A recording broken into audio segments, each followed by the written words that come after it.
दोस्तों, आज मैं तुम्हें पिज्जा हवेली की बहुत ही रोचक और रोंगटे खड़े करने वाली स्टोरी सुनाऊंगा। ये स्टोरी लास्ट तक देखना, लास्ट में तो अलग ही ट्विस्ट है। आपको बहुत मजा आने वाला है। चलो स्टोरी शुरू करते हैं। शहर के बाहर एक पुरानी हवेली थी।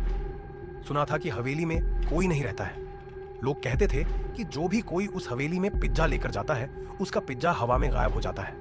यह सुनकर लोग वहां जाने से डरते थे, लेकिन कुछ बच्चे इसे अफवाह मानकर इसका मजाक बनाते थे।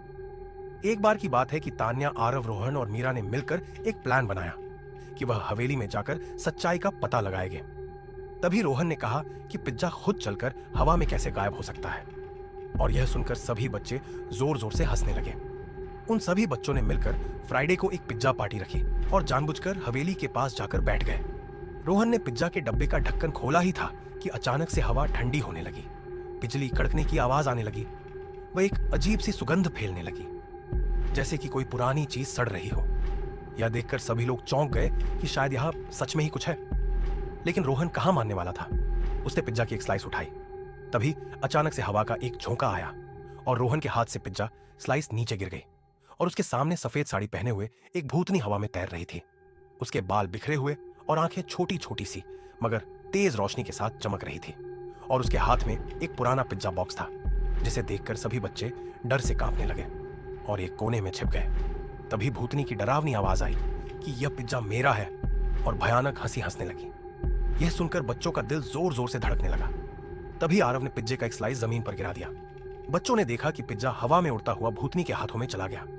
तभी भूतनी की आवाज आती है कि मैं बचपन से सिर्फ पिज्जा खाती थी, लेकिन अब कोई मुझे पिज्जा नहीं देता, इसलिए जो भी पिज्जा लेकर आता है मैं उसका पिज्जा खा लेती हूं।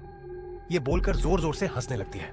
भूतनी की यह बात सुनकर मीरा हिम्मत दिखाती है और बोलती है कि अगर तुम हमारी दोस्त बन जाओ तो हम पिज्जा तुम्हारे साथ शेयर भी कर सकते हैं। मीरा की यह बात सुनकर भूतनी रुकी और बोली कि अगर तुम प्रत्येक फ्राइडे मुझे एक पिज्जा लाकर देने का वादा करो तो मैं किसी का पिज्जा नहीं खाऊंगी और तुम्हारी दोस्त बन जाऊंगी। तब सारे बच्चों ने भूतनी की यह शर्त मान ली और तभी से प्रत्येक फ्राइडे को सभी बच्चे मिलकर एक पिज्जा हवेली के बाहर रख देते हैं।